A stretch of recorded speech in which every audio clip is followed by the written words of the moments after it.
वक्रतुण्ड महाकाय सूर्यकोटि समप्रभ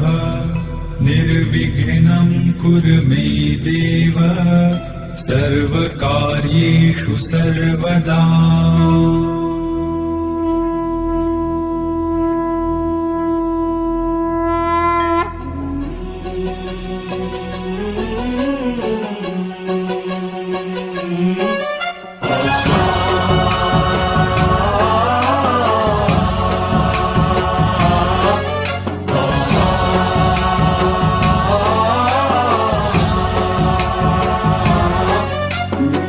गणनायकाय गणदैवताय गणाध्यक्षाय धीमहि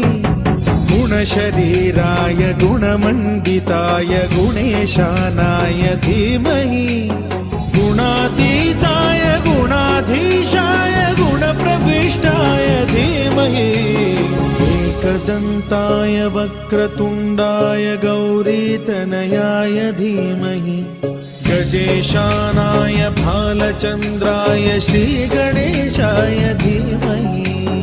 एकदन्ताय वक्रतुण्डाय गौरीतनयाय धीमहि गजेशानाय भालचन्द्राय श्रीगणेशाय धीमहि गानचतुराय गानप्राणाय गानान्तरात्मने गानोत्सुकाय गानमत्ताय गानोत्सुकमनसे गुरुपूजिताय गुरुदैवताय गुरुकुलस्थायिने गुरुविक्रमाय गुह्यप्रवराय गुरवे गुणगुरवे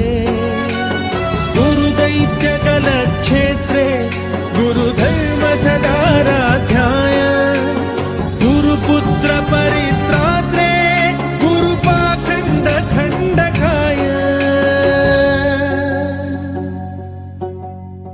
गीतसाराय गीततत्त्वाय गीतगोत्राय धीमहि गूढगुल्फाय गन्धमत्ताय गोजयप्रदाय धीमहि गुणाति